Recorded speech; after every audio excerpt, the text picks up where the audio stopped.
La Russie vient de faire parler à nouveau ses poudres en Ukraine, dans la localité natale du chef d'État ukrainien Volodymyr Zelensky.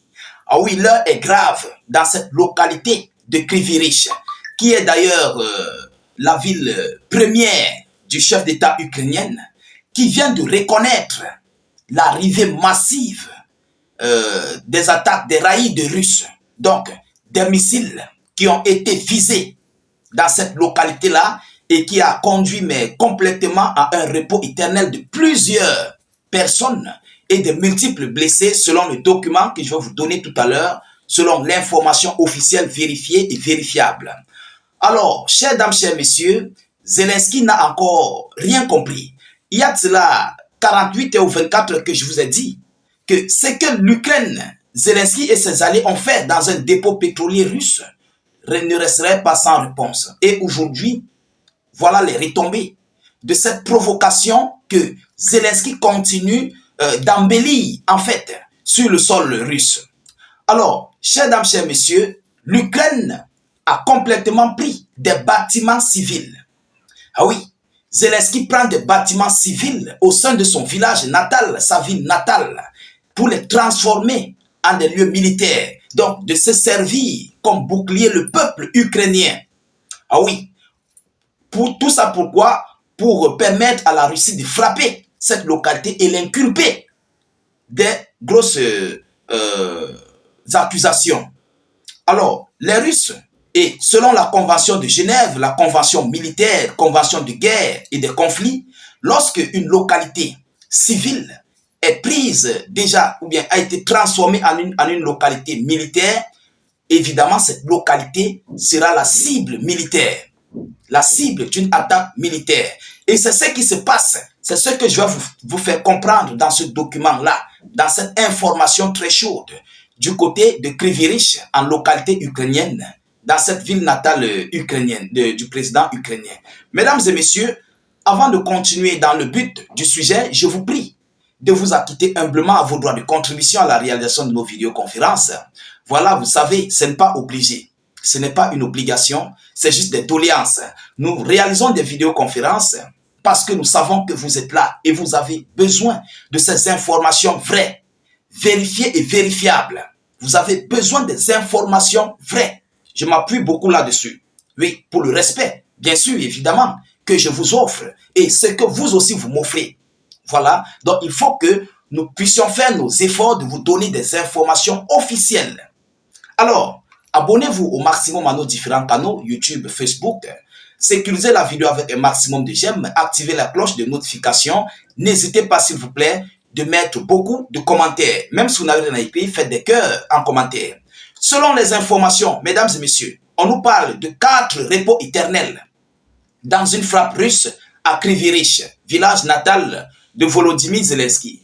Une frappe russe a fait au moins ces 4 repos éternels et 5 blessés en pleine journée dans la ville industrielle de Kryvyi-Rih, située dans le centre de l'Ukraine, annoncé Serhiy Lysak, le gouverneur de l'oblast de Dnipro, dont dépend la ville.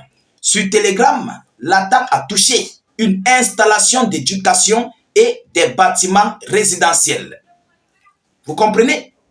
Une installation d'éducation et des bâtiments résidentiels. Cela veut dire quoi? En d'autres termes, vous pouvez déjà comprendre. La Russie a des agents de renseignement. La Russie a des drones qui survolent l'ensemble du territoire ukrainien et ils savent où sont situées les cibles.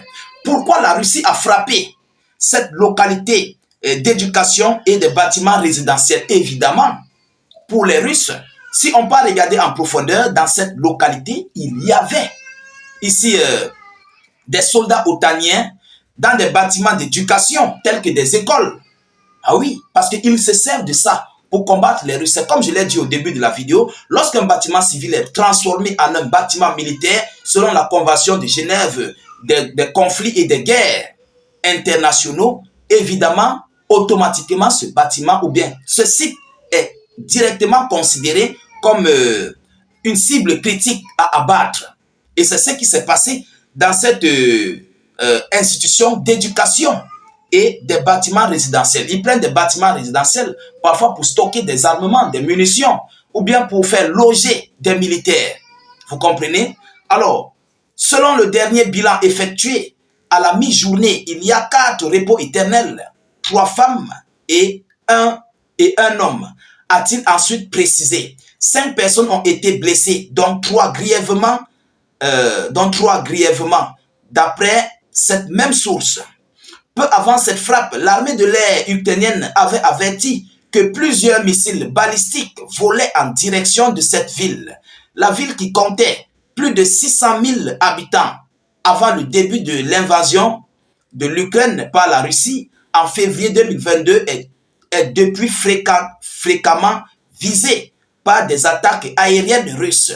La ville se trouve à environ 80 km de la ligne de front. À la fin de décembre, une personne avait été envoyée au repos éternel et 14 d'autres avaient été blessés dans une frappe contre la même localité.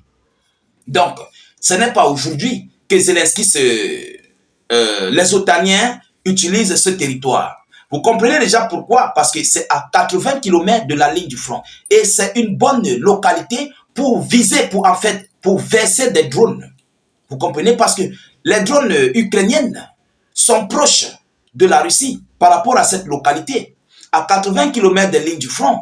Mais il faut comprendre que c'est par là que les drones sont envoyés sur le front. Les drones ukrainiens sont envoyés sur le front. Et c'est pourquoi cette localité est visée de temps à autre.